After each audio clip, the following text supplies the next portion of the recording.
Assalamualaikum warahmatullahi ta'ala wabarakatuh. Alhamdulillah, Allahumma sholli ala Sayyidina Muhammadin wa ala ali Sayyidina Muhammad, amma ba'du. Semoga kalian di sana, kita semua diberikan kesehatan yang penuh dengan keberkahan. Yang sedang sakit semoga disembuhkan oleh Allah Subhanahu wa taala, yang terlilit hutang semoga dilunaskan oleh Allah Subhanahu wa taala. Yang punya permasalahan dalam rumah tangga dengan saudara, dengan tetangga dan lain sebagainya, semoga diselesaikan oleh Allah Subhanahu wa taala, dan kita terus bersungguh-sungguh untuk mendekatkan diri kepada Allah Subhanahu wa taala. Amin ya rabbal alamin. Seperti biasa, saya akan membacakan sedikit informasi mengenai fenomena-fenomena yang terjadi di negeri tercinta ini, yaitu Indonesia Raya. Saya kutip dari nama Madilog ya, Madilog channel. Silakan yang mau ke channelnya langsung silakan, dan di subscribe. Itu sangat kredibel, sesuai data dan fakta, dan mencerahkan wawasan kita juga.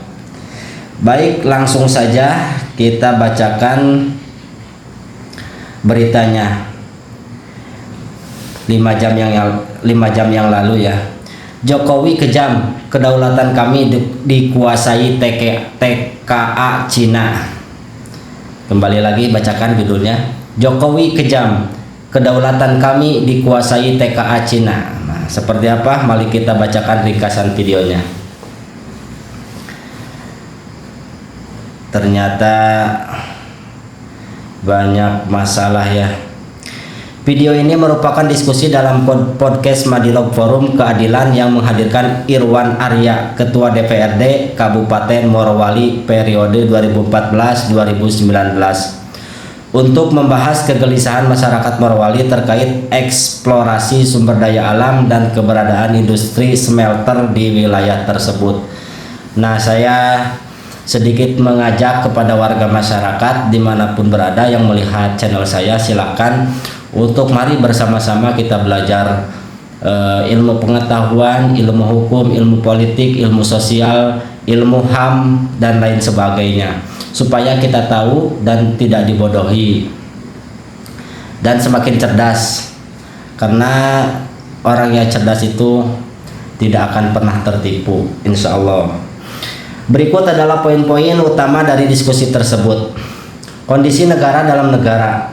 Irwan Arya menyoroti eksklusivitas kawasan industri PT IMIP Indonesia Morowali Industri Park yang sangat sulit diakses oleh pejabat pemerintah daerah termasuk DPRD untuk melakukan fungsi pengawasan.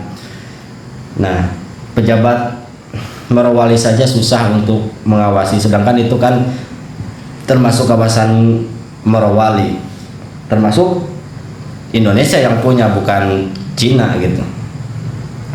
Lanjut, masalah tenaga kerja asing TKA, adanya penerbangan langsung dari luar negeri ke bandara khusus di dalam kawasan industri tanpa pengawasan ketat dari otoritas imigrasi maupun bea cukai.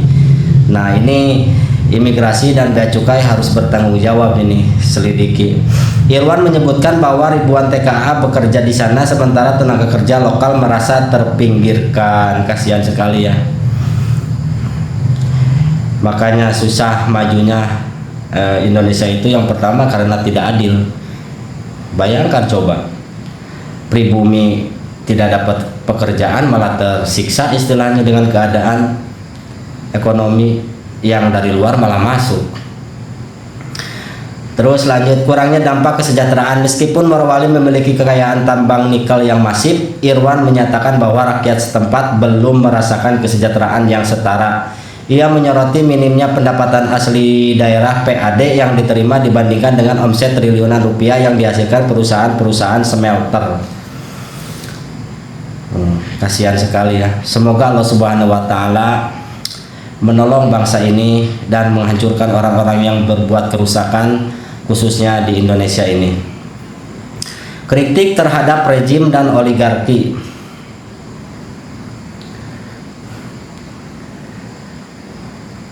Narasumber mengkritik kebijakan era Presiden Joko Widodo yang dinilai memberikan karpet merah bagi oligarki dan menyebabkan banyak konflik lahan serta kriminalisasi terhadap masyarakat yang memperjuangkan hak-hak mereka.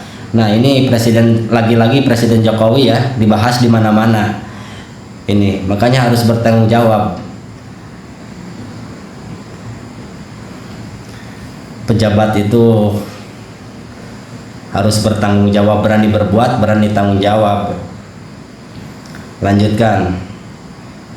Harapan pada pemerintahan baru. Irwan menaruh harapan besar kepada pemerintahan Presiden Prabowo Subianto untuk dapat bertindak tegas dalam mengambil alih bandara, melakukan pengawasan dan lebih berpihak pada nasib masyarakat lokal Morowali. Seperti ini beritanya. Banyak ya kasusnya yang sumbernya yang ke atasnya itu Pak Jokowi, ya, kuota haji. Terus siapa lagi? Nadiem Makarim.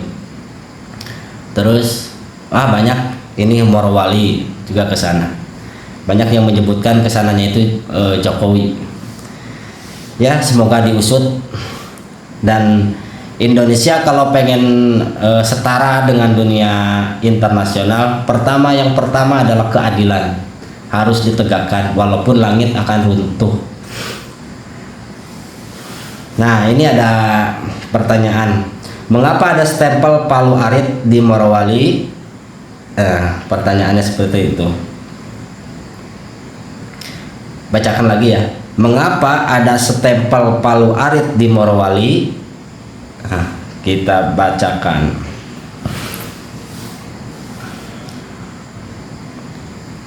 Kita tahu ya apa itu Palu Arit. Berdasarkan penuturan narasumber Irwan Arya, ditemukan fakta bahwa di salah satu kawasan industri yakni PT Wang Siang terdapat surat administrasi perusahaan yang menggunakan stempel gambar Palu Arit. Hal tersebut sampai disoroti oleh pihak narasumber sebagai temuan nyata yang terjadi di lapangan. Nah, itu.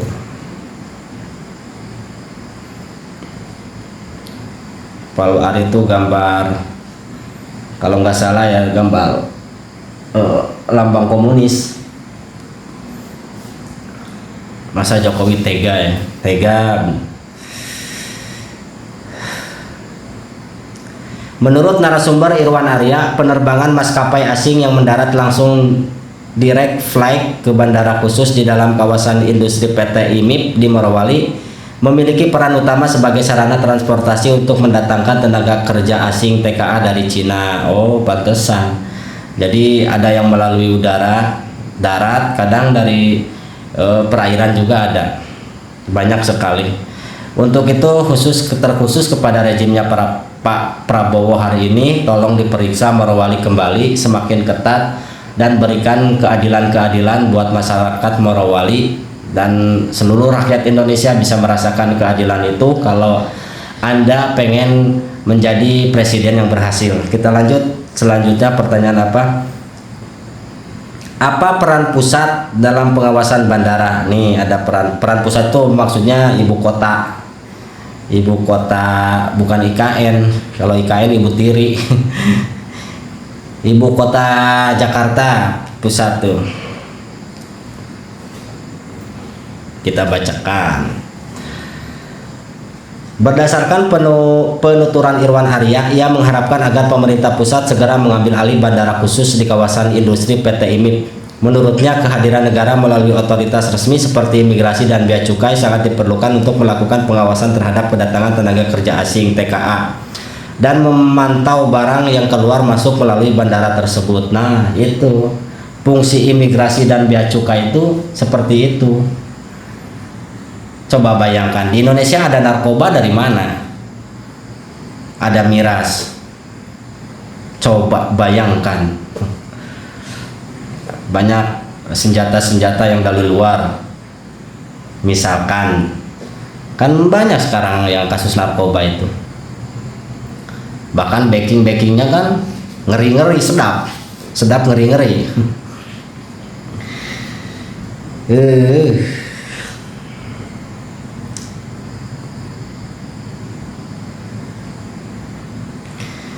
Ini pertanyaannya, mengapa narasumber pernah ditangkap saat pandemi? Oh, jadi ini si Bapak DPRD ini pernah ditangkap saat pandemi. Menurut pengakuan Irwan Arya, ia pernah ditangkap pada masa pandemi COVID-19 karena dianggap menyebarkan berita bohong hoax.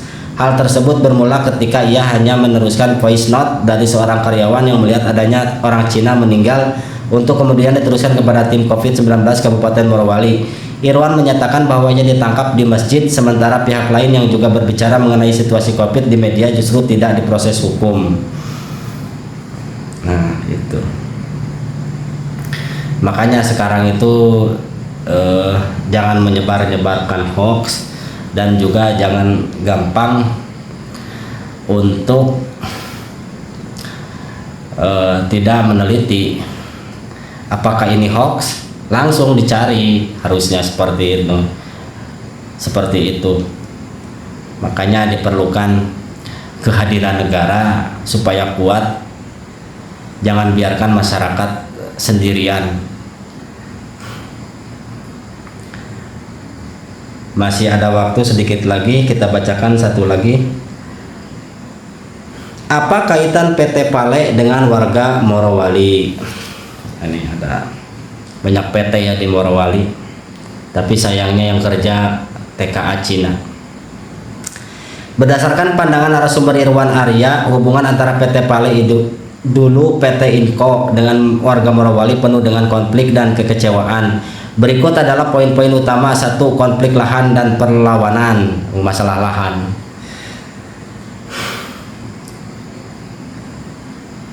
ini banyak diambil sembarangan.